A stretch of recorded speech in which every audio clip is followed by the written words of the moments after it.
Hello everyone, जय हिंद। स्वागत है आपका आपके अपने यूट्यूब चैनल के प्लेटफॉर्म में। आज मैं आपके समक्ष बात कर रहा हूँ 25 सितंबर एसएससी सीजीएल एग्जाम 2024 के थर्ड शिफ्ट के महत्वपूर्ण प्रश्नों के संदर्भ में। और ये वीडियो आपकी आने वाली सभी परीक्षाओं के लिए अति महत्वपूर्ण और लाभदायक होगा, इसलिए इस वीडियो को जरूर अंत तक देखें। और यदि आपको मेरा वीडियो का कंटेंट पसंद आए तो वीडियो को लाइक, शेयर और सब्सक्राइब भी करना। और इसी के साथ मैं अपनी वीडियो को स्टार्ट करता हूँ। और फर्स्ट और महत्वपूर्ण प्रश्न पूछा गया था कि सिरका का रासायनिक नाम क्या है, तो उसका आंसर है एसिटिक अम्ल। और सिरका का रासायनिक नाम एसिटिक अम्ल होता है। और एसिटिक अम्ल या सिरका का रासायनिक सूत्र CH3COOH होता है।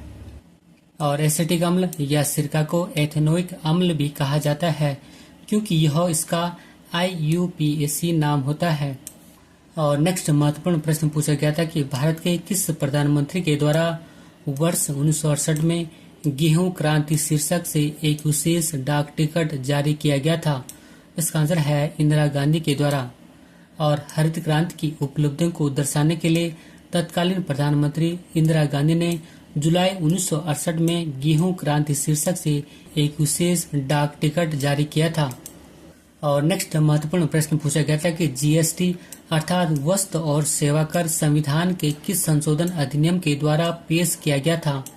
इसका आंसर है 101वां संविधान संशोधन अधिनियम 2016 के द्वारा। और जीएसटी को वर्ष 2016 में 101वें संविधान संशोधन अधिनियम के रूप में पारित किया गया था, और जबकि यह 122वां संविधान संशोधन विधेयक था। और इसके द्वारा अर्थात 101वें संविधान संशोधन अधिनियम और 122वां संविधान संशोधन विधेयक के द्वारा वस्तु और सेवा कर को लागू किया गया है। और बात करूं मैं जीएसटी या गुड्स एंड सर्विस टैक्स से संबंधित महत्वपूर्ण जानकारियों के संदर्भ में, तो जीएसटी एक अप्रत्यक्ष कर है और जीएसटी को विजय केलकर समिति की सिफारिश पर लागू किया गया है। और जीएसटी बिल पर राष्ट्रपति महोदय के हस्ताक्षर 8 सितंबर 2016 को हुए थे। और जीएसटी को 1 जुलाई 2017 को लागू किया गया है। और जीएसटी को सबसे पहले लागू करने वाला राज्य असम है। और जीएसटी को सबसे बाद में लागू करने वाला राज्य जम्मू कश्मीर है। और जीएसटी परिषद का अध्यक्ष वित्त मंत्री होते हैं। और 101वें संविधान संशोधन से संविधान में 3 अनुच्छेदों को जोड़ा गया है। और दोस्तों, ये अति महत्वपूर्ण पॉइंट है कि 101वें संविधान संशोधन से संविधान में 3 अनुच्छेदों को जोड़ा गया है। और जिसमें कि फर्स्ट अनुच्छेद या आर्टिकल है 246A। और सेकंड अनुच्छेद या सेकंड आर्टिकल है 269A। जबकि थर्ड अनुच्छेद या थर्ड आर्टिकल है 279A। इस प्रकार 101वें संविधान संशोधन के द्वारा 3 अनुच्छेदों को जोड़ा गया है, जिसमें कि फर्स्ट है अनुच्छेद 246A, सेकंड अनुच्छेद 269A और थर्ड है अनुच्छेद 279A। और संविधान के अनुच्छेद 269A में IGST का प्रावधान किया गया है, अर्थात integrated goods and service tax का प्रावधान किया गया है। और संविधान के अनुच्छेद 279A में जीएसटी परिषद या जीएसटी काउंसिल के गठन का प्रावधान किया गया है। और दोस्तों, ये सभी पॉइंट एग्जाम पर्पज की दृष्टि से अति महत्वपूर्ण है। और यदि आपको मेरा वीडियो का कंटेंट पसंद आए तो वीडियो को लाइक, शेयर और सब्सक्राइब भी करना। और नेक्स्ट महत्वपूर्ण प्रश्न पूछा गया था कि होला मोहल्ला किस समुदाय का त्योहार है। इसका आंसर है सिख समुदाय का। और होला मोहल्ला, जिसे कि होला भी कहा जाता है, 3 दिवसीय सिख त्योहार है जो आमतौर पर मार्च में पड़ता है। अर्थात होला मोहल्ला त्योहार मार्च महीने में मनाया जाता है।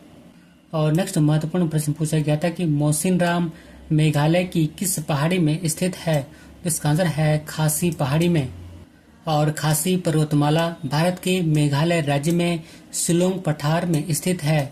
और खासी पहाड़ियां गारो, खासी, जैंतिया पर्वत श्रेणी का एक हिस्सा है। और नेक्स्ट क्वेश्चन पूछा गया था कि त्रिपक्षीय संघर्ष में कौन कौन से वंश सम्मिलित थे। इसका आंसर है प्रतिहार वंश, पाल वंश और राष्ट्रकूट वंश। और त्रिपक्षीय संघर्ष में 3 शक्तिशाली राजघराने शामिल थे, प्रतिहार, पाल और राष्ट्रकूट वंश।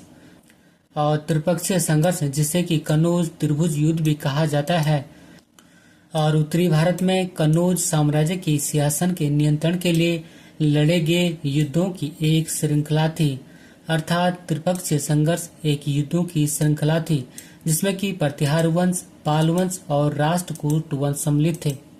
और नेक्स्ट क्वेश्चन पूछा गया था कि जनजातीय गौरव दिवस किसकी जयंती पर मनाया जाता है, तो इसका आंसर है बिरसा मुंडा। बात करूं मैं बिरसा मुंडा से संबंधित महत्वपूर्ण जानकारियों के संदर्भ में, तो बिरसा मुंडा जी का जन्म 15 नवंबर 1875 में हुआ था और इनका संबंध मुंडा जनजाति से है। और बिरसा मुंडा जी स्वयं को भगवान मानते थे और उनके अनुयायी उन्हें धरती आबा या जगत पिता के रूप में याद करते हैं। और नेक्स्ट क्वेश्चन पूछा गया था कि वर्ष 2022 में पद्मश्री पुरस्कार से सम्मानित अर्जुन सिंह धुर्वे किस नृत्य शैली के आदिवासी नर्तक हैं, तो इसका आंसर है बैगा नृत्य शैली के। अर्थात वर्ष 2022 में पद्मश्री पुरस्कार से सम्मानित अर्जुन सिंह धुर्वे बैगा नृत्य शैली के आदिवासी नर्तक हैं। बात करूं मैं बैगा नृत्य शैली के संदर्भ में, तो बैगा नृत्य शैली बैगा जनजाति से संबंधित है और बैगा जनजाति मुख्य रूप से मध्य प्रदेश, छत्तीसगढ़, झारखंड और उड़ीसा जैसे राज्यों में रहने वाली एक प्राचीन और महत्वपूर्ण जनजाति है। और नेक्स्ट क्वेश्चन पूछा गया था कि संविधान के अनुच्छेद 39B किससे संबंधित है, तो इसका आंसर है समुदाय के भौतिक संसाधनों के स्वामित्व और नियंत्रण से। और भारतीय संविधान के अनुच्छेद 39B में उल्लेखित है कि समुदाय की भौतिक संपदा, स्वामित्व और नियंत्रण इस प्रकार बंटा हो जिससे सामूहिक हितों का सर्वोत्तम साधन बन सके। एक बार पुनः रिपीट करता हूँ कि भारतीय संविधान के अनुच्छेद 39B में उल्लेखित है कि समुदाय की भौतिक संपदा का स्वामित्व और नियंत्रण इस प्रकार बंटा हो जिससे सामूहिक हितों का सर्वोत्तम साधन बन सके। और नेक्स्ट क्वेश्चन पूछा गया था कि प्रधानमंत्री उज्ज्वला योजना कब शुरू की गई थी, तो इसका आंसर है मई 2016 में। और प्रधानमंत्री उज्ज्वला योजना 1 मई 2016 को भारत के प्रधानमंत्री नरेंद्र मोदी के द्वारा शुरू की गई थी। और नेक्स्ट क्वेश्चन पूछा गया था कि वेल्डिंग में कौन सी गैस प्रयोग होती है, तो इसका आंसर है एसिटिलीन और ऑक्सीजन गैस। अर्थात वेल्डिंग में एसिटिलीन और ऑक्सीजन गैस का प्रयोग होता है। बात करूं मैं महत्वपूर्ण नोट पॉइंट के संदर्भ में, तो एसिटिलीन का प्रयोग फलों को कृत्रिम रूप से पकाने में भी किया जाता है और ये पॉइंट भी कई बार एग्जामों में पूछा जाता है। और नेक्स्ट महत्वपूर्ण प्रश्न पूछा गया था कि किस खेल के साथ आप ब्लू लाइन, फेस ऑफ और आइसिंग शब्दों को जोड़ेंगे, और इसका आंसर है आइस हॉकी। और आइस हॉकी कनाडा देश का राष्ट्रीय खेल है। और नेक्स्ट क्वेश्चन पूछा गया था कि वर्ष 2022 राष्ट्रमंडल खेल में भारत की क्या रैंक थी, तो इसका आंसर है चौथी रैंक, जबकि प्रथम स्थान पर ऑस्ट्रेलिया था, दूसरे स्थान पर इंग्लैंड था और तीसरे स्थान पर कनाडा था। और वर्ष 2022 में 22वें राष्ट्रमंडल खेलों का आयोजन बर्मिंघम इंग्लैंड में किया गया था। और नेक्स्ट महत्वपूर्ण प्रश्न पूछा गया था कि गॉल्जी कॉय उपकरण की खोज किसने की, इसका आंसर है कैमिनो गॉल्जी ने।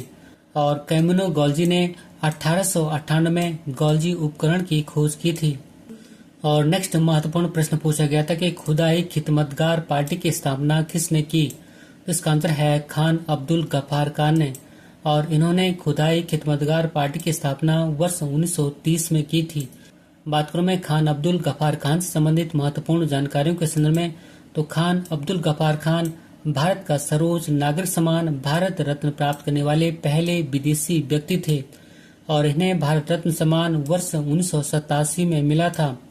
और खुदाई खिदमतगार भारत में ब्रिटिश राज के खिलाफ एक अहिंसक प्रतिरोध आंदोलन था और खुदाई खिदमतगार आंदोलन को लाल कुर्ती दल भी कहा जाता है। बात करूं मैं खान अब्दुल गफ्फार खान के उपनामों के संदर्भ में, तो इनके उपनाम सीमांत गांधी, बच्चा खां और बादशाह खान था। और नेक्स्ट क्वेश्चन पूछा गया था कि सूखा पर्यावरण क्षेत्र कार्यक्रम कब शुरू किया गया था, इसका आंसर है वर्ष 1973 में। और नेक्स्ट क्वेश्चन पूछा गया था कि किसे भूरा कोयला कहा जाता है, तो इसका आंसर है लिग्नाइट कोयला को। और लिग्नाइट कोयले में कार्बन की मात्रा 65 से 70% तक होती है और इसका अर्थात लिग्नाइट कोयले का रंग भूरा होता है और इसमें जलवाष्प की मात्रा अधिक होती है। और इसी क्वेश्चन के साथ मैं अपने वीडियो को समाप्त करता हूँ। यदि आपको मेरा वीडियो का कंटेंट पसंद आए तो वीडियो को लाइक, शेयर और सब्सक्राइब करना मिलते हैं जल्दी नेक्स्ट वीडियो में। Thank you for watching. God bless you. जय हिंद।